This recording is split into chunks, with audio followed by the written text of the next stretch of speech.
বন্ধুরা, আজকে আমি চিংড়ি মাছের মালাইকারি করব। দেখো, বড় বড় চিংড়ি মাছ নিয়ে এসেছে। হ্যাঁ, এখানে চিংড়ি মাছগুলো ধুয়ে রেখে দিয়েছি। আর এখানে আদা, নারকোল, কাঁচা লঙ্কা, আর এখানে সর্ষে, পোস্ত আর সাদা তিল নিয়েছি। এগুলোকে একসঙ্গে পেস্ট করে নেব, নিয়ে মাছ করব, চিংড়ি মাছের মালাইকারি।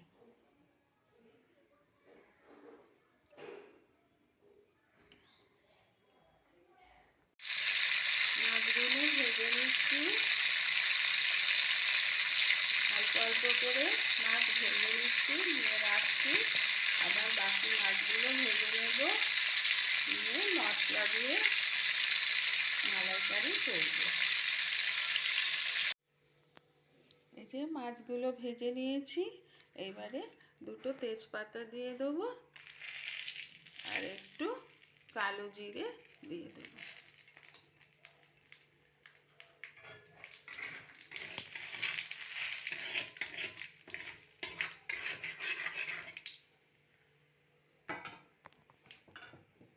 দিয়ে এবারে মশলাটা দিয়ে দেবো।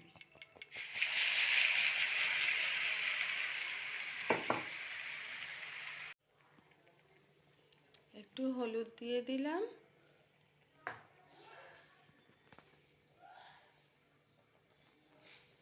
একটু নুন দিয়ে দিলাম পরিমাণ মতন, আর অল্প একটু চিনি দিয়ে দিলাম।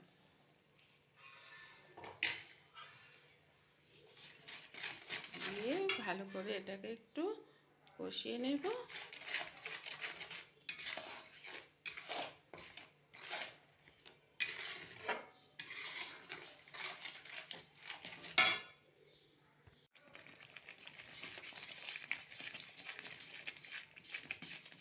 হয়ে গেছে, এবারে মিক্সি ধোয়া জলটা একটু দিয়ে দিলাম।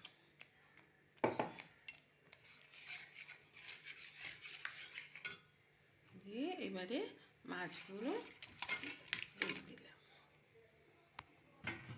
মাছগুলো দিয়ে এইবারে একটু ফুটবে, ভালো করে ফুটলে তারপরে ঘি, গরম মশলা এসব দেব। দিলেই আমার চিংড়ি মাছের মালাইকারি হয়ে যাবে। আমার চিংড়ি মাছের মালাইকারি হয়ে গেছে।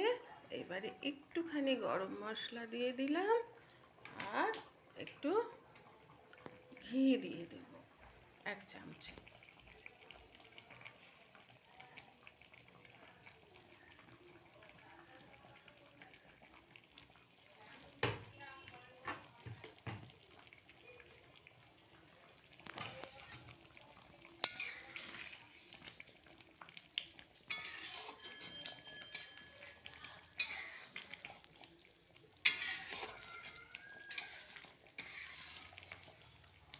দেখো বন্ধুরা, কি সুন্দর হয়েছে চিংড়ি মাছের মালাইকারি।